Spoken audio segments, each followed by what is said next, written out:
Hello everyone, master जी में आपका बहुत बहुत स्वागत है। यह क्लास 9th का चैप्टर 1 जिसका नाम मैटर्स इन आवर सराउंडिंग है, यानी हमारे आसपास के जो भी पदार्थ होता है उसी के बारे में आज हम इस चैप्टर में बात करेंगे। तो चलिए बिना देर किए इस चैप्टर को शुरू करते हैं और समझते हैं।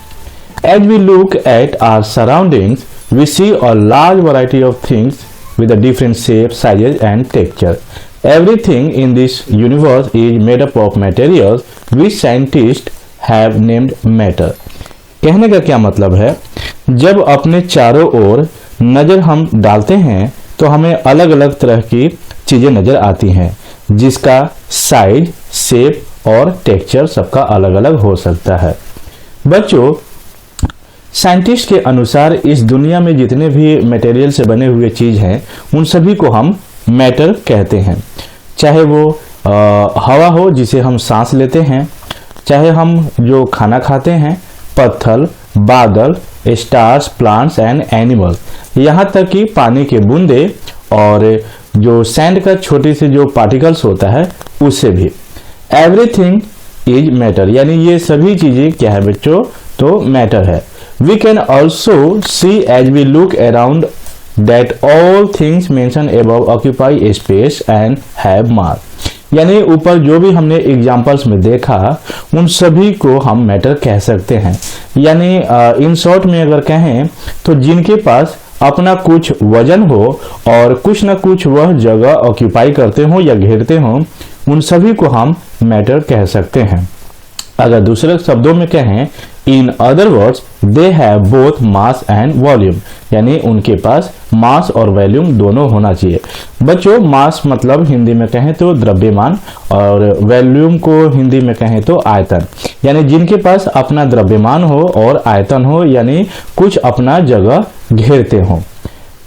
मान लीजिए यह ग्लास है, ओके, तो इस ग्लास का कुछ ना कुछ वेट होगा, कुछ ना कुछ इसका क्या होगा, वेट होगा, और ये जितना जगह, ये इतना जगह मान लीजिए ऑक्यूपाई किया यानी घेरा, तो इस ग्लास के पास दोनों कंडीशन जो है फुलफिल हो रहा है, तो इसे हम मैटर कह सकते हैं। तो बच्चों, आई होप आप समझ पा रहे होंगे इसका क्या मतलब हुआ। चलिए आगे देखते हैं चैप्टर में आगे क्या लिखा हुआ है। Since early times human beings have been trying to understand their surroundings. Early Indian philosopher classified matter in the form of 5 basic elements. कहने का क्या मतलब है कि प्राचीन समय में जो इंसान थे वो हमेशा कुछ ना कुछ खोजने की कोशिश में रहे हैं, जानने की प्रयास में रहे हैं। अगर हम भारतीय फिलोसफर की बात करें तो उन्होंने सभी एलिमेंट्स को 5 कैटेगरी में बांटा है, जिसे 5 तत्व का नाम दिया, जो कि है air, earth, fire, sky and water. ये सभी चीजें 5 तत्वों में काउंट होगी, यानी एलिमेंट्स इनको कहेंगे। According to them everything living और non living was made up of these 5 basic elements, यानी इनके अनुसार इस धरती पे जितने भी चीजें हैं, भले ही वो लिविंग थिंग्स हो या नॉन लिविंग थिंग्स हो, ये सभी इन्हीं 5 तत्वों से मिलकर बने हैं। Ancient Greek philosopher had arrived at a similar classification of matter, यानी जो प्राचीन समय के जो ग्रीक फिलोसफर थे उनका भी यही मानना था कि इन्हीं चीज़ों से मिलकर ये सभी मैटर का क्लासिफिकेशन हुआ है। मॉडर्न डे यानी आज के समय scientist have evolved 2 types of classification of matter based on their physical property and chemical nature, यानी आज के समय साइंटिस्ट लोगों का मानना है कि जितने भी तरह के जो मैटर है इनको 2 कैटेगरी में उन्होंने बांटा है। पहले को बांटा फिजिकल प्रॉपर्टीज में और दूसरे को बांटा केमिकल नेचर में। In this chapter, we shall learn about matter based on its physical properties. Chemical aspects of matter will be taken up in subsequent chapter. यानी बच्चों, हम इस चैप्टर में इन्हीं दोनों के बारे में डिस्कशन करेंगे, जो कि फिजिकल प्रॉपर्टीज है और केमिकल प्रॉपर्टीज है मैटर का। ओके, तो सबसे पहले हम फिजिकल नेचर ऑफ मैटर की बात कर लेते हैं, जो कि है 1.1.1 matter is made up of particles, यानी जितने भी मैटर हैं वो सभी छोटे छोटे जो पार्टिकल्स होते हैं उन्हीं से मिलकर बना होता है।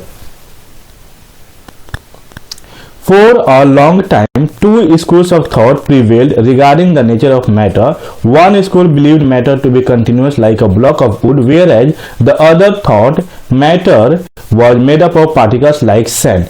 Let us perform an activity to decide about the nature of matter. Is it continuous or particulate? कहने का मतलब कि काफी समय पहले for a long time मान लीजिए दो स्कूल रहा होगा, ठीक है। एक स्कूल का ऐसा मानना था उनका कि ये जो मैटर बना होता है या तो वो लकड़ी के ब्लॉक से बना होगा या फिर जो सैंड का पार्टिकल होता है उनसे बना होगा। तो बच्चों इन्हीं के बारे में हम एक एक्टिविटी करके समझेंगे कि ये चीज होता क्या है। Okay, activity 1.1, take a 100 ml beaker.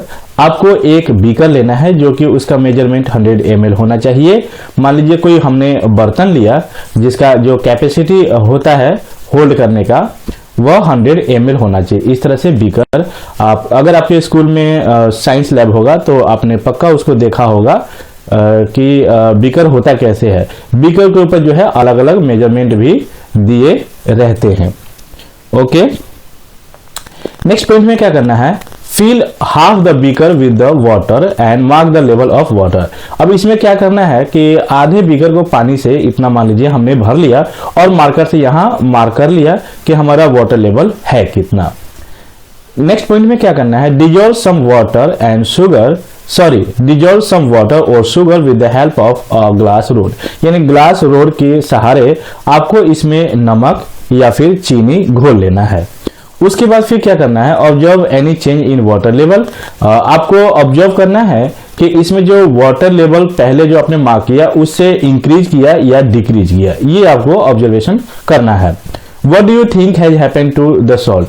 अब जो आपने इसमें नमक या चीनी जो डिजोल्व किया था, मिलाया था, वो सभी गए कहाँ गए वो सब, ठीक है। नेक्स्ट क्या है, what do you think has happened to the salt. आपको क्या लगता है उन नमक के साथ क्या हुआ, वो गए कहाँ। वेयर डज इट डिसअपियर, यानी वो गायब कहाँ हो गए।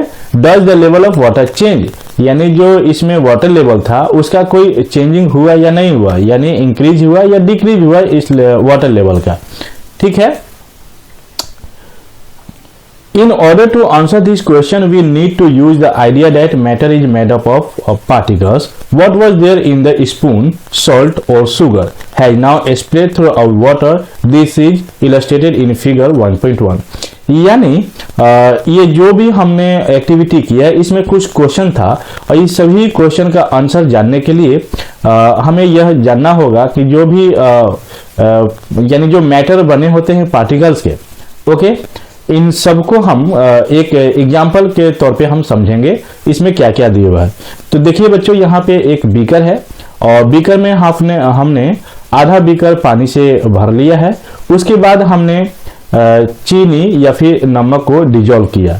ये देखिए यहाँ पे स्टीर कर रहा है, यानी घुमा के इसको डिजोल्व करने की कोशिश किया जा रहा है, ठीक है। यहाँ क्या लिखा हुआ है, when we dissolve salt in water, यानी जब हम पानी में सॉल्ट को मिलाते हैं, the particles of salt get into the space between particles of water, यानी पानी के अंदर जो भी स्पेस होता है तो उसमें जाकर ये जो सॉल्ट है जाकर अपना जगह बना लेता है, जिससे क्या होगा, वाटर लेवल ना ही इंक्रीज करेगा और ना ही डिक्रीज करेगा। यानी जो पहले से वाटर लेवल मार्क किया हुआ था उतना ही रहेगा, क्योंकि ऑलरेडी पानी में स्पेस होता है ऑक्सीजन के रूप में। इसीलिए तो बच्चों ये जितने भी जो एक्वेटिक एनिमल होते हैं वो सभी सरवाइव कर पाते हैं, वो पानी के अंदर ही सांस लेते हैं और जीते हैं, ठीक है। आई होप आपको इस सभी का आंसर मिल गया होगा। नेक्स्ट टॉपिक की बात करते हैं 1.1.2, how small are these particles of matter. इसका क्या मतलब है, पदार्थ के ये कण कितने छोटे हैं। इसको भी हम एक्टिविटी करके ही समझते हैं। Activity 1.2, take 2 to 3 crystal of potassium permanganate and dissolve them in 100 ml of water। यानी 100 ml के कंटेनर लेकर या उससे बड़ा कंटेनर लेकर हम उसमें 100 ml पानी मिला देंगे और पानी में फिर हम क्या करेंगे, 2 से 3 पोटासियम परमानेंट का क्रिस्टल उसमें डिजोल्व करेंगे, मिला देंगे। ओके, नेक्स्ट पॉइंट क्या करना है, take out approximately 10 ml of this solution and put it into 90 ml of clear water. इसमें से अब हम क्या करेंगे डिजोल्व करने के बाद कि 10 ml जो भी सोल्यूशन हमने बनाया उसको निकाल कर 90 ml जो है क्लियर पानी में हम मिला देंगे। ठीक है, उसके बाद फिर क्या करेंगे, take out 10 ml of this solution and put it another 90 ml of clear water. फिर से उसमें से 10 ml निकालेंगे और दोबारा हम 90 ml क्लियर वाटर में यानी दूसरे 90 ml क्लियर वाटर में मिलाएंगे। ठीक है, एक ही कंटेनर में ऐसा हम नहीं करेंगे बार बार, हम अलग अलग कंटेनर में पानी लेंगे 90 ml और 10 ml उसमें मिलाते चले जाएंगे जो भी हमने उसमें डिजोल्व किया था। तो बच्चों हमने क्या डिजोल्व किया था, पोटेशियम परमैंगनेट। ओके, अब क्या कह रहा है आपसे, keep diluting the solution like this 5 to 8 times, और इसी प्रक्रिया को, इसी प्रोसेस को आपको 5 से 8 बार करना है। Is the water steel colour, क्या लगता है आपको अभी भी जो उसका रंग है क्या उसमें अभी भी वो रंग दिखाई दे रहा है? ये करने के बाद आपको आंसर ये मिलेगा, estimating how small are the particles of matter. ये करने के बाद आपको ये समझ में आएगा कि जो बड़ा पार्टिकल्स आपने डाला था यानी जो पोटेशियम परमैंगनेट का जो आपने डाला था वो छोटा होते गया होते गया होते गया। तो इससे यह पता चलता है कि पार्टिकल्स जो है कितना छोटा हो सकता है मैटर का। विद एवरी डाइल्यूशन दो the colour becomes light it is still visible, यानी वो लाइट होते जाएगा फिर भी वह दिखाई देते जाएगा। Okay, this experiment shows that just a few crystals of potassium permanganate can color a large volume of water about thousands liter। यानी इस एक्सपेरिमेंट करके हमें यह पता चलता है कि जो पानी का जो वॉल्यूम था यानी 1000 लीटर में भी हम डालेंगे फिर भी हमको कुछ ना कुछ कलर दिखाई देता ही रहेगा। इसका देखिए अगर हम कंक्लूजन निकालें ये एक्सपेरिमेंट करके तो हमें यह पता चलता है प्रत्येक बार जो कुछ भी हमने किया वो घोल का रंग हल्का होते जाता है फिर भी पानी रंगीन नजर आता ही है। ठीक है, आगे देखते हैं आगे क्या लिखा हुआ है। So we conclude that there must be millions of tiny particles in just one crystal of potassium permanganate which keeps on dividing themselves into smaller and smaller particles। यानी जो हमने पोटेशियम परमैंगनेट का जो पार्टिकल्स डाला था वो छोटा होते गया और वो डिवाइड होता गया। ठीक है, यानी एक छोटे से कण से ही बाकी सभी मैटर बना हुआ है। कंक्लूजन हम यही निकालते हैं। The same activity can be done using 2 ml of Dettol instead of potassium permanganate। Same इसी एक्टिविटी को हम अब पोटेशियम परमैंगनेट की जगह डिटॉल से भी हम कर सकते हैं। The smell can be detected even or repeated dilution। अब उसमें जो डिजोल्व होता गया था और कलर आपको समझ में आ रहा था तो डिटॉल का जो आप एक्टिविटी करेंगे डिटॉल के साथ तो इसका स्मेल आपको फिर भी थोड़ा बहुत आते ही रहेगा।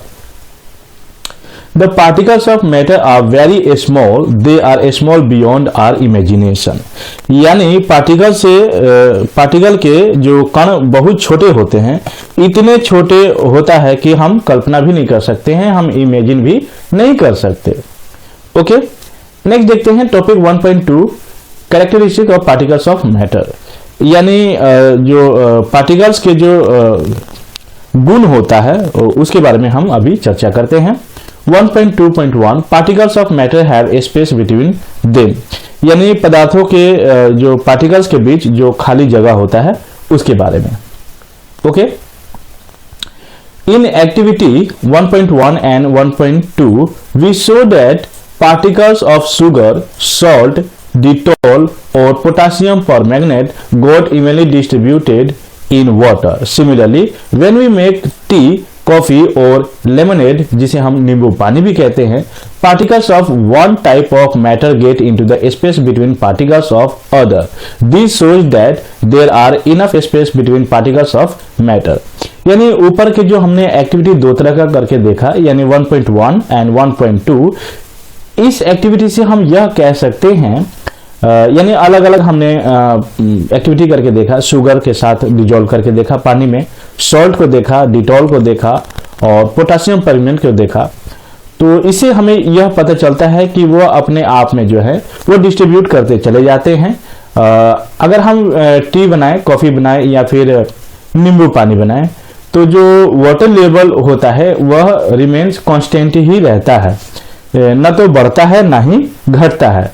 तो ये कंक्लूजन ये निकाल सकते हैं कि उनके बीच में जो है वो काफी ज्यादा स्पेस होता है, यानी दो पार्टिकल्स के बीच में स्पेस होता है।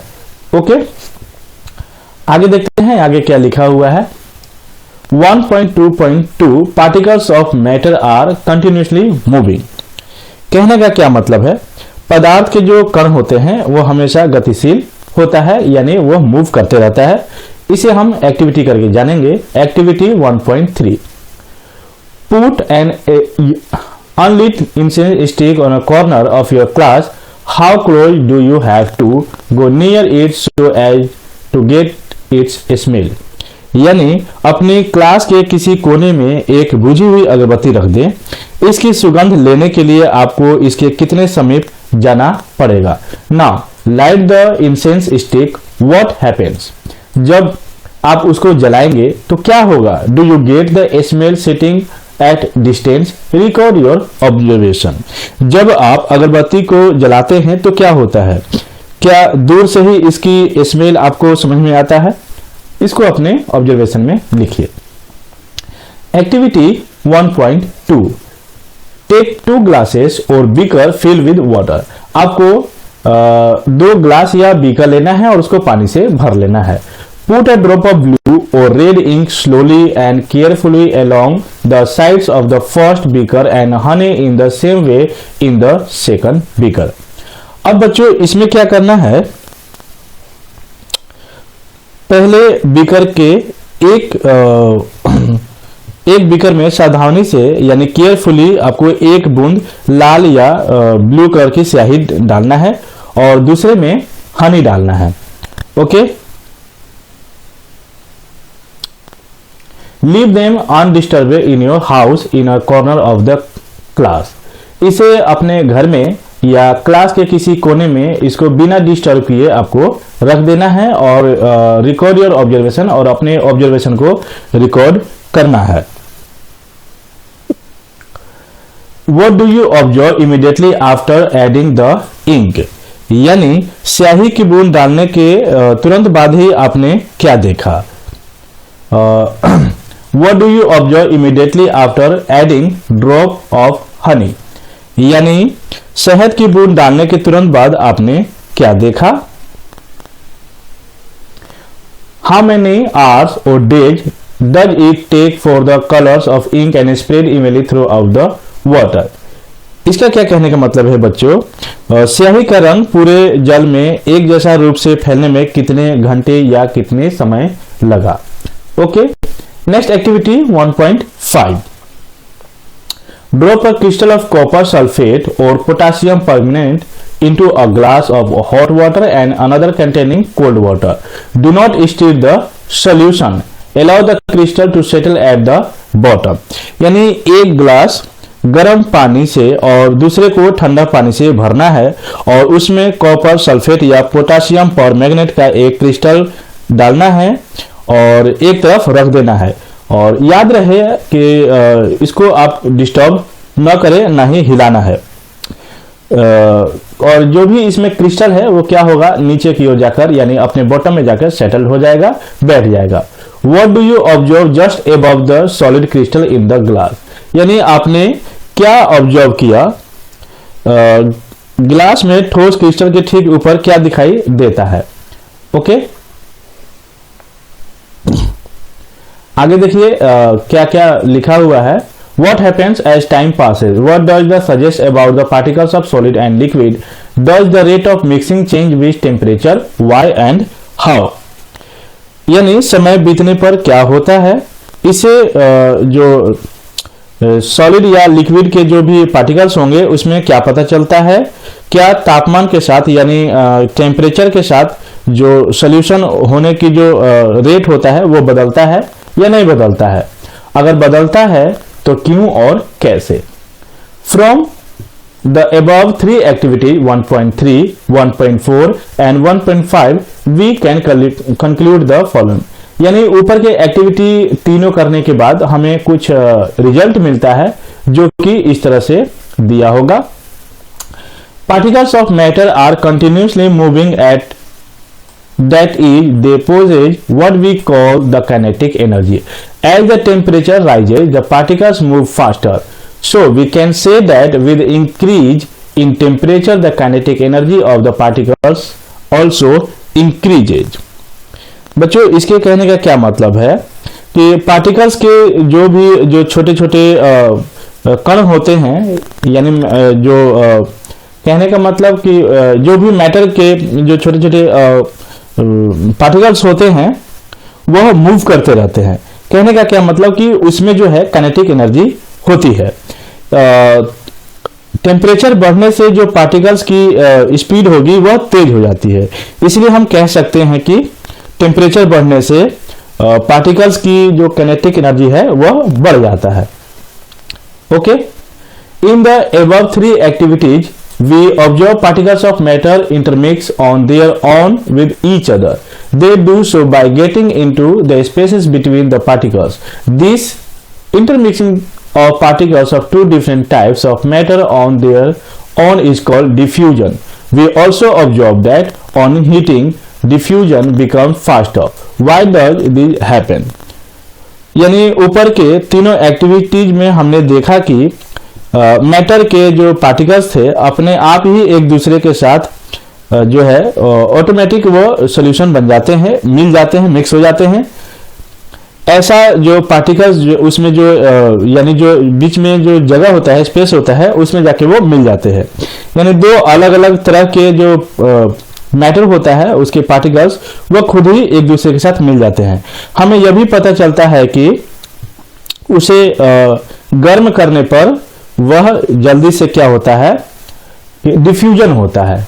ओके, ऐसा क्यों होता है, इसे हम एक एक्टिविटी करेंगे तो समझ में आएगा कि ऐसा क्यों होता है। चलिए आगे देखते हैं, आगे क्या दिया हुआ है। 1.2.3 particles of matter attract each other, यानी पार्टिकल्स के जो यानी मैटर के जो छोटे छोटे कण होते हैं वो एक दूसरे को अट्रैक्ट करते हैं, खिंचाव करते हैं, यानी खींचते हैं। Activity 1.6 play this the game in the field, make 4 groups and form human chain as suggested. यानी इस खेल को एक मैदान में खेलना है और आपको बताए गए ढंग से 4 जो है समूह बना लेना है, यानी ह्यूमन चेन बना लेना है, जिस तरह से इस पिक्चर में आप देख पा रहे होंगे। The first group should hold each other from the back and lock arms like Idu Mismi dancer figure 1.3। यानी इस फिगर में आप जिस तरह से देख रहे होंगे तो जो पहला ग्रुप होगा उसको क्या करना है कि एक दूसरे को पकड़ना है पीछे हाथ करके और एक दूसरे के हाथ के साथ उसको बाजू के साथ लॉक कर लेना है।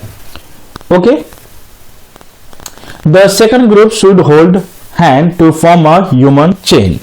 और दूसरा जो ग्रुप होगा एक दूसरे का हाथ पकड़कर ह्यूमन चेन बना लेना है। उसके बाद the third group should form a chain by touching each other with only their finger tips. यानी जो तीसरा ग्रुप होगा केवल उंगली के उनका जो उंगली होगा उसे छूकर एक चेन बनाना है। Now the fourth group of students should run around and try to break the 3 human chains one by one into as many small groups as possible। अब जो फोर्थ ग्रुप होगा यानी ऊपर के तीनों जो होंगे ह्यूमन चेन होगा उसको जाके वो तोड़ने का कोशिश करेंगे, बांटने की कोशिश करेंगे।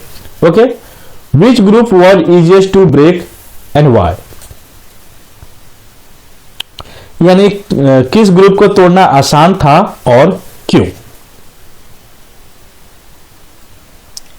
If we considered each students as particles of matter, then in which group of particles held each other with the maximum force। यदि हम सभी स्टूडेंट्स को यानी कहने का क्या मतलब है, यदि हम सभी स्टूडेंट्स को मैटर का एक पार्टिकल्स माने तो किस ग्रुप में जो पार्टिकल्स होते हैं एक दूसरे को सबसे ज्यादा बल से पकड़ रखा था। Okay, activity 1.7, take an iron nail, a piece of chalk and a rubber band.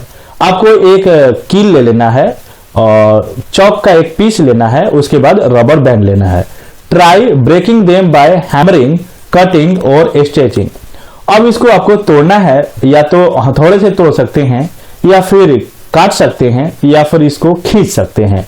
In which of the above three substances do you think the particles are held together with a great force. यानी इन तीनों में से किसके जो particles होंगे उसमें सबसे ज्यादा बल लगेगा एक दूसरे से जोड़ने के लिए। ओके, नेक्स्ट एक्टिविटी बेटा है 1.8, take some water in container. आपको एक कंटेनर में थोड़ा पानी ले लेना है और कोशिश करना है कि उसके सरफेस को हम काटे विद योर फिंगर, अपने फिंगर की सहायता से। Where do you able to cut? Sorry, were you able to cut the surface of water? क्या आप पानी के सरफेस को जो काटने की कोशिश कर रहे थे, क्या वह कट रहा है? What could be the reason behind the surface of water remaining together? बच्चों, इसको या तो हम इस तरह से कहें, मान लीजिए आपने नल खोला, ठीक है, और उसमें से जो पानी फ्लो होगा उसको कोशिश कीजिएगा कि उंगली से हम काट सके। क्या वो कटता है? इसको अपने ऑब्जर्वेशन में बताएं। Okay, the above three activities 1.6, 1.7 and 1.8 suggest the particles of matter have force acting between them. कहने का क्या मतलब कि ऊपर के तीनों एक्टिविटी से हमें यह समझ में आता है कि मैटर के जो पार्टिकल्स होते हैं उनके बीच एक तरह का फोर्स काम करता है। यह बल जो होता है वह पार्टिकल्स को एक साथ रखता है, जो कि यह अट्रैक्शन बल इसे हम कह सकते हैं, और सभी में अलग अलग। This force keeps the particles together. The extent of this force of attraction varies from one kind of matter to another. बच्चों, आज के लिए बस हम इतना ही रहने देते हैं। बाकी का जो भी पोर्शन होगा हम उसको नेक्स्ट वीडियो में देखने की कोशिश करेंगे। तब तक के लिए नमस्कार।